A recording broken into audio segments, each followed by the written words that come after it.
Topic है आपका Belgium की शासन व्यवस्था। बेल्जियम की शासन व्यवस्था।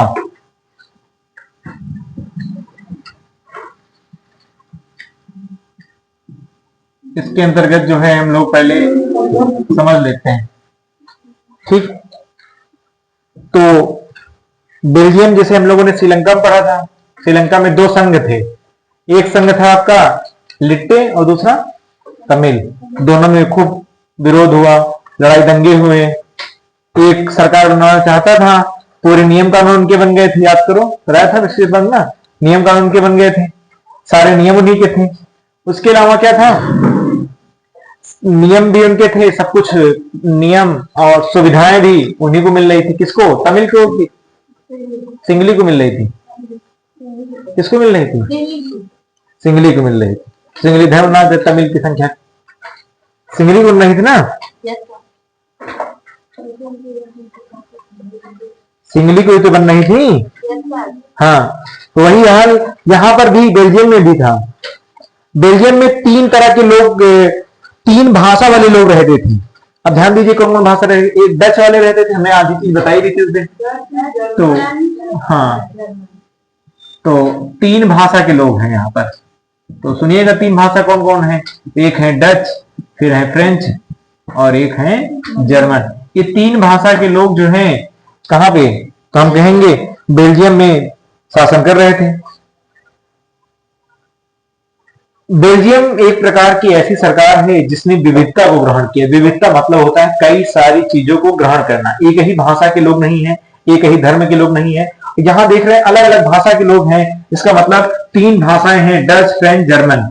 अब ये बेल्जियम जो था ये 1970 से लेकर के 1993 के बीच में, मतलब 70 और 93, तो ये तीन भाषा के लोग अभी भी शासन कर रहे हैं।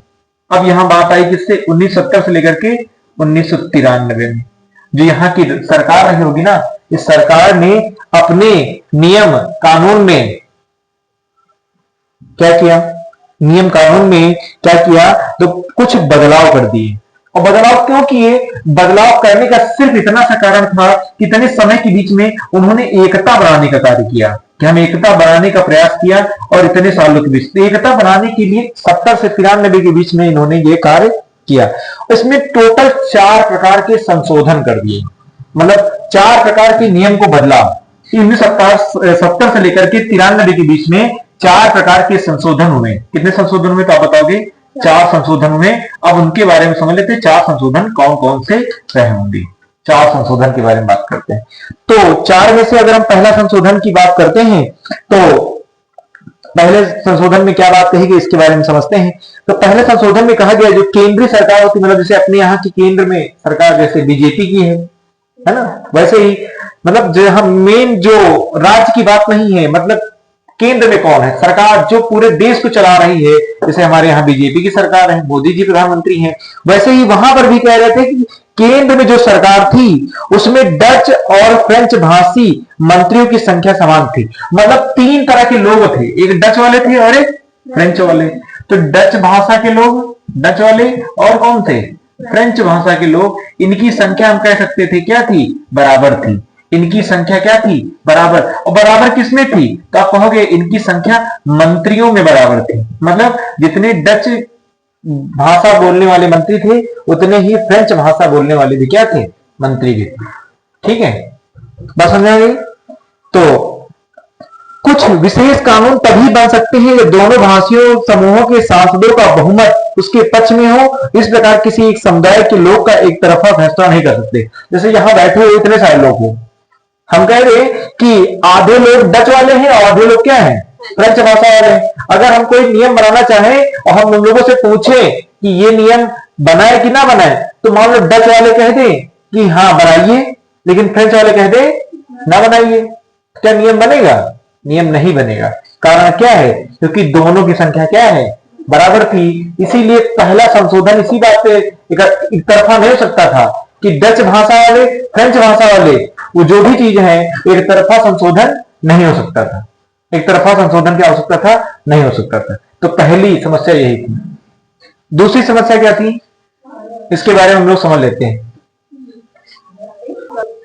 देखिए, तो पहला पहला ये नियम था, ये प्रावधान था उस नियम में कि डच भाषा वाले और फ्रेंच भाषा वाले दो तरह के लोग थे। डच की संख्या, फ्रेंच भाषा की संख्या, जो मंत्री थे वहां पर, जो केंद्र में सरकार थी जिनकी, उनकी दोनों की संख्या क्या थी, बराबर थी। इसलिए एक तरह का एक तरफा फैसला कोई नहीं कर सकता था, फैसला दोनों की बहुमत से होना चाहिए था। मतलब डच वाले भी अपनी बात सहमत हो और फ्रेंच भाषा वाले भी क्या हो, सहमत हो, तभी कोई कानून बन सकता था। तो ये पहला प्रावधान था। दूसरा प्रावधान क्या कहते हैं, केंद्र सरकार की अनेक शक्तियां जो थी वह देश के 2 इलाकों की क्षेत्रीय सरकारों को बांट दी गई थी। अर्थात राज्य सरकार की जो राज्य सरकारें थी वह केंद्र सरकार के अधीन नहीं है। मतलब समझो अभी क्या है, अभी जैसे मान लो जैसे पूरे राज्य में अगर हम कहें बीजेपी की सरकार है, पूरे राज्य में किसकी सरकार है, बीजेपी की सरकार है, तो भाई चाहे केंद्र में काम करो चाहे राज्य में, मत तो एक ही रहेगा। भाई हमारी पार्टी के लोग हो तुम लोग, तो हम जो कहेंगे तुम भले अपने गांव से रहो, लेकिन हम जो कहेंगे तुम वही करोगे क्योंकि तुम मेरे अंडर में काम कर रहे हो। वही हाल वहां पर भी था। तो उन्होंने क्या किया, जब 2 तरह के लोग थे डच और फ्रेंच वाले, तो उनको क्या कर दिया कि बांट दिया गया, कि भैया हो तुम जो है ऐसी कन्नावा से लेकर के जितने लोग उधर के आते हैं वो सरकार आपको अलग बनेगी, ऐसी पटेल नगर से लेकर के इधर और जितने लोग होंगे इनकी सरकार अलग बनेगी। तो मतलब क्या हो गए, 2 तरह के लोग मर गए। वही सरकार, केंद्र सरकार ने भी क्या किया, उस जो वहां का राज्य था उस राज्य को बांट दिया गया 2 सरकारों में कि भैया तुम इधर बांट अपना चलाओ शासन, इधर चलाओ, ना तुम इनके उसमें बोलना ना ये तुम्हारे में बोलेंगे। कौन 2 लोग, डच और फ्रेंच में ही काम चल रहा है, यही बातें चल गई, इनको अपने अपने बांट दिया। तो दूसरा नियम यही बनाया, दूसरा नियम। तीसरे नियम में क्या आता है, जो ब्रुसेल्स में, ब्रुसेल्स क्योंकि बेल्जियम की राजधानी क्या थी, ब्रुसेल्स, याद रखिएगा, 1 नंबर क्वेश्चन आएगा। बेल्जियम की राजधानी कौन सी है तो बताएंगे, ब्रुसेल। तो यही जो बेल्जियम थी जिसकी राजधानी हमारी क्या थी बताओगे, ब्रुसेल्स। तो हाँ ब्रुसेल्स, तो ये ब्रुसेल्स जो है, ब्रुसेल्स जो राजधानी थी, इसी ब्रुसेल्स में अलग सरकार थी, अलग सरकार, इसमें दोनों समुदायों का समान प्रतिनिधित्व है। बात समझो, अभी इसके पहले दूसरे नियम में क्या बताया गया कि हम तुमको आधा आधा बांट देंगे, आधा तुम भैया डच वाले अपना क्षेत्र ले जाओ, आधा फ्रेंच वाले तुम अपना ले जाओ। लेकिन एक ऐसी जगह थी, कौन सी जगह, जो बेल्जियम की राजधानी थी, क्या नाम था, ब्रुसेल्स। इसमें क्या हुआ, इसमें अलग कोई नहीं था, इसमें डच वाले भी थे और मतलब दोनों का समान बहुमत था। हम कह सकते हैं कि दोनों लोगों के समान बहुमत के आधार पर ये वहां पर कार्य हो रहा था और दोनों समुदायों का बराबर प्रतिनिधित्व था। फ्रेंच भाषी जो लोगों ने ब्रुसेल्स में समान प्रतिनिधित्व के इस प्रस्ताव को स्वीकार किया क्योंकि डच भाषी लोगों की केंद्रीय सरकार में बराबरी का प्रतिनिधित्व स्वीकार कर लिया गया। मतलब ये समझिए कि दोनों सरकार थी वहां पर, डच था फ्रेंच भी था। मजबूरी थी, किसकी मजबूरी थी, हम मजबूरी थी फ्रेंच भाषा, फ्रेंच भाषी लोग नहीं चाहते थे कि हम यहां स्वीकार करें, लेकिन उनकी मजबूरी इसलिए थी, क्या मजबूरी थी, क्योंकि डच और फ्रेंच में मंत्रियों की संख्या क्या थी, बराबर थी। बराबर होने के कारण मजबूरी में फ्रेंच भाषी लोग डच भाषी लोगों की बातों को मानने पर मजबूर हुए, नहीं तो ना मानते। वही वाला हाल होता जो श्रीलंका में हुआ, तमिल और लिट्टे सिंगली, वही तमिल लिट्टे जो संघ था सिंगली वाला, उसी में विवाद हो जाता। चौथा पॉइंट क्या बताया गया, केंद्रीय और राज्य सरकारों के अलावा यहां एक तीसरी सरकार भी थी, मतलब 2 सरकारें थी, एक केंद्र थी एक राज्य थी। इन दोनों सरकारों के अलावा एक तीसरे स्तर की भी एक सरकार आई, तीसरे स्तर की, और यानी और तीसरा, तो 2 सरकारें कौन कौन सी थी, आप कहोगे एक केंद्र सरकार है और दूसरी कौन सी है, राज्य सरकार है। तो केंद्र और राज्य सरकार के अलावा एक तीसरी सरकार बनी जो कि कहलाई सामुदायिक सरकार। तीसरी सरकार का नाम था सामुदायिक सरकार कहलाई। अब सामुदायिक सरकार क्या है, सामुदायिक सरकार का मतलब इतना सा होता है कि ऐसी सरकार जो, जैसे अब ये बताओ, अगर तुम्हारे यहां भी कोई समस्या हो जाए, तुम्हारे नगर पालिका में या बछनावा नगर पंचायत के अंदर कोई घटना घट जाए, कोई समस्या हो जाए, नाली तुम्हारी बेकार हो जाए, रोड खराब हो जाए, तुम डायरेक्ट फोन करोगे मोदी जी हमारे घर के नाली बिगड़ गई, बना दो के, मोदी जी नहीं करेंगे। अर्थात सामुदायिक सरकार वो सरकार होती है जो आपके आसपास के क्षेत्र में जो कार्य करती है। जैसे आपके गांव में ग्राम पंचायत होता है, नगर में नगर निगम होता है, और छोटे कस्बों में जैसे बछरावा में आपके राम जी हैं चेयरमैन हैं, तो उन्हीं से शिकायत करते हैं, बछरावा मेला लगा है, पानी भर गया, अब मोदी थोड़ी देर माटी दिलवाने आएंगे कि तुम्हें मेला चल रहा है माटी दिलवा देंगे, नहीं। कौन करेगा? नगर का अध्यक्ष जो होगा वो करेगा, चेयरमैन है इसे वो काम कर रहे हैं। तो वो ऐसी सरकार है सामुदायिक। तो एक तीसरी सरकार का भी गठन कर दिया, केंद्र राज्य चुनाव की सरकार का नाम क्या था? सामुदायिक सरकार। तो सामुदायिक सरकार भी क्या कर रहे थे, यहां पर इस सरकार का चुनाव एक ही भाषा बोल रहे, मतलब जो तीसरी सरकार थी इसमें सब लोग नहीं करेंगे, इसमें 3 भाषा के लोग थे ना, कौन कौन? डच, फ्रेंच और जर्मन। इन 3 भाषा में से सिर्फ एक भाषा बोलने वाले लोग भी ये क्या कर सकते थे? चुनाव करेंगे, सिर्फ एक चुनाव करेंगे, इन्हीं भाषा में से कोई एक। अब चाहे डच वाले हों, चाहे फ्रेंच वाले हों, चाहे जर्मन, और ये जहां भी रहते थे वह इस समुदाय सरकार को चुनते थे। इस सरकार की संस्कृत, शिक्षा और भाषा जैसे मसलों पर फैसले लेने का अधिकार यही है। मतलब टोटल फैसले लेना भी इन्हीं का अधिकार है भाई। जैसे हम यहाँ बैठे हो, हम कहेंगे सारे जो है 10th क्लास के हो, अभी कोई पार्टी का आयोजन कर दिया जाए इस जगह पे, तो हम कहेंगे, अब 10th वाले से पूछ रहे कि भाई 10th वाले तुम क्या करना चाहते हो? भाई इसी में हो। 10th वाले सब कहेंगे हाँ हाँ ठीक है पार्टी हो जाएगी। अब 10th वाले सारे एकजुट हो, क्यों? क्योंकि तुम एक भाषा के हो, तुम चाहे डच के होते, चाहे फ्रेंच के होते, चाहे तुम्हारी सबकी बात सहमति एक होती। वही हाल वहां पर भी हुआ कि तीनों भाषाओं में से एक भाषा के लोगों ने क्या किया? समर्थन किया। सरकार भी उन्हीं की बनेगी और सरकार बनेगी तो काम भी उन्हीं का ही होगा। ये 4 मसलों पर प्रावधान किए गए थे, 4 नियम बनाए गए थे। कब बनाए गए? 1970 से 93 के बीच में बनाने का कार्य क्या था? देश में एकता व्यवस्था को बनाए रखना, क्योंकि वो जान चुके थे पड़ोसी देश श्रीलंका में हो चुका था, कंडीशन गड़बड़ हो गई थी, तो उसके अलावा ये चीजें हुई। ठीक है, तो डच और फ्रेंच भाषा के लिए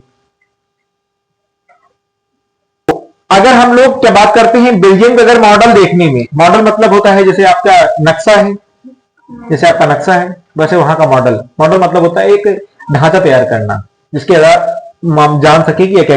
तो देखने में बहुत जटिल लगता है बेल्जियम का ढांचा, मतलब जो मॉडल है उसको देखने में बहुत जटिल लगता है। जैसे मतलब ऐसा नक्शा बना है ना कि आप कह नहीं सकते हो। जैसे हमारे खान सर जो है, खान सर को जानते ही होंगे, वो पाकिस्तान नक्शे को वो कुत्ता कहते हैं क्योंकि उसका नक्शा कुत्ते जैसा मिलता है। हाँ देखिएगा जाके, तो उसका नक्शा ऐसे बना है, हाँ ऐसे मतलब कुत्ता जैसा बना है। तो कहते हैं कि बेल्जियम का मॉडल जो है देखने में बहुत जटिल लगता है, वास्तव में यह बेल्जियम वासियों के लिए भी जटिल है, बेचारे वो भी परेशान है, जटिल है। कारण क्या है? किंतु यह अत्यंत सफल रहा है। देखो घटना देखो, कह रहा देखने में सब कुछ कठिन है, जनता भी सोच रही है कि बड़ा पता कैसे कैसे क्या बना है, कैसे क्या है, लेकिन अगर हम तुलना करें पड़ोसी देश से, जैसे श्रीलंका में सरकार थी, उससे लाख हद तक बेल्जियम क्या हो गया? सफल हो गया। नहीं मुद्दा भिड़ जाता, वही श्रीलंका वाला हाल हो जाता है। फिर कहते हैं कि इस बेल्जियम में गृह युद्ध की आशंका पर विराम लग गया है, अन्यथा गृह युद्ध की स्थिति में बेल्जियम भाषा के आधार पर 2 भागों में जाता। सोचो यहां पर घटना घटने वाली थी, वही वाला हाल हो जाता। कौन सा? श्रीलंका वाला हाल होता। श्रीलंका में देखो 2 प्रकार के लोग हो गए थे, एक सिंगली और तमिल। विवाद हुआ, गृह युद्ध हुआ, लड़ाई दंगे हुए, ये सब कंडीशन हुआ। लेकिन बेल्जियम में भी देखो 3 भाषा बोलने वाले लोग थे। 3 भाषा वाले कौन थे? डच, फ्रेंच और जर्मन। जर्मन में चाहे 1%, लेकिन जो 2 लोग हैं इनकी संख्या क्या थी? बराबर थी। और बराबर हम कहते चलो जर्मन को हटा दीजिए, जर्मन क्या कर दीजिए? हटा दीजिए, लेकिन फिर भी 2 भाषा वाले लोग तो है ना, मतलब देश जो था वो कितने भागों में बढ़ जाता है? एक डच और बढ़ जाता, डच और फ्रेंच में बढ़ जाता, तो कंडीशन वही श्रीलंका वाली होती ना होती। लेकिन सरकार का दिमाग देखो कितना, सरकार ने 1970 से लेकर के देश में एकता बनाने के 4 नियम बना डाले। वही 4 संशोधन जो थे, वही संशोधन के आधार पे आज जो है बेल्जियम में गृह युद्ध नहीं हुआ। गृह युद्ध समझो उसको कहते हैं, एक परिवार में लोग हो आपस में लड़े कटे जा रहे हैं, भाई भाई से भिड़ा जा रहा है, वही वाला हाल है। एक देश के अंदर आप आपस में लड़े जा रहे हैं। फिर क्या कहते हैं? कहीं जब अनेक यूरोपीय देशों ने साथ मिलकर यूरोपीय संघ बनाने का निर्णय किया तो ब्रुसेल्स इसका मुख्यालय बना। इसीलिए देखो घटना क्या है, आज भी जो पूरे देश 193 देश हैं टोटल, 193 देश, और उस 193 देशों में सब मतलब जो भाई लोगों ने कहा कि अभी हम आपस में लड़ रहे हैं, कभी ऐसा हो कि हम जाके पड़ोसी घर में आतंक मचा दे, जाके ले ली जमीन, पड़ोसी घर मतलब पड़ोसी देश, वहां आतंक कर लेंगे। तो सारे देशों ने मिलकर के एक संघ बनाया जिसको हम यूरोपियन संघ कहते हैं। यूरोपीय देशों ने मिलकर के एक संघ यूरोपियन संघ बनाया। और कहा गया यही जो यूरोपीय संघ है इसका मुख्यालय हम कहां रख देते हैं, जो बेल्जियम की राजधानी थी, इसीलिए ब्रुसेल्स जो है यूरोपियन संघ का मुख्यालय बना। यूरोपियन संघ का मुख्यालय कहता है। 1 नंबर का ऑब्जेक्टिव क्वेश्चन यहां पूछा जाता है, क्या लगेगा। तो आपसे पूछा जाएगा यूरोपियन संघ का मुख्यालय कहां है, तो आप बताओगे ब्रुसेल्स।